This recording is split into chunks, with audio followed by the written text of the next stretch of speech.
2, 3. Testing, testing, 1, 2, 3. So, Kristin, real quick, can you just tell me a little bit about Dylan? Dylan is a 14-year-old, soon to be 15-year-old, 8th grader in Glen Allen, Virginia. He was diagnosed at 2 with autism, PDD, NOS, and he has been in special ed since pre-K. He's always been in a gen ed classroom with appropriate supports. He is very smart and very capable and generally an awesome kid. And that just makes you more special, right, Dylan? Yeah. McCarter. Probably Miss Okay. McCarter. And who was Miss McCarter? Well, she helped me tutor. She was in my math class last year. She was an instructional aide who had a special ed teaching degree, and we asked her to help tutor Dylan, and she translated, right? Yeah, right. She translated math for Dylan so that he could understand it and learn it. And what happened? I passed my SLL. Yeah, 6th grade didn't go so well.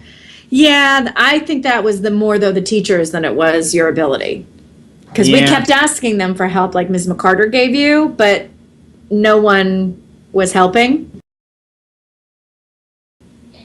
So, do they make it easy for you to learn or hard for you to learn? A little hard. And why is that? Well, some of them do. Well, some make it hard.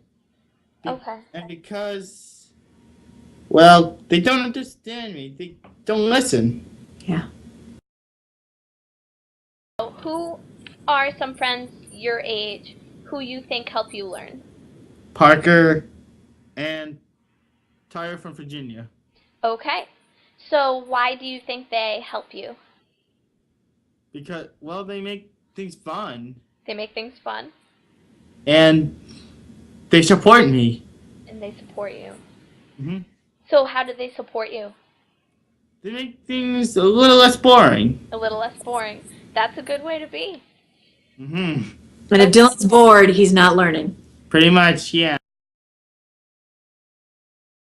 Is really what helps Dylan learn. And the problem is that's a boring style. So being creative in how you present the materials is really important. For example, you would think Dylan last year would have had a really hard time in science because there was a lot of memorization with cell structure and how to, words that are not easily remembered, complicated. The teacher taught it in class, reinforced it with worksheets, homework came home, and then the project was a cake. Dylan made a cake Wow. that represented the cell structure. I remember that. It was so fun for him because he had to present what his cake would look like, and there were different requirements. And then he got to bake the cake and decorate it, and then everyone got to eat the cake in the classroom. Dylan actually got 100 on the quiz related to that material. And all that memorization. And it wasn't difficult. It was fun. Yeah. So that's the kind of creativity I'm talking about.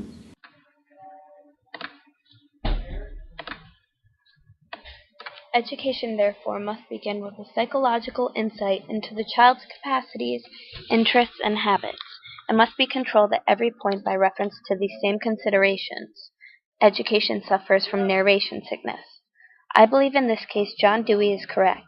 Dylan learns better when the teachers acknowledge his learning abilities, his interests, and his habits.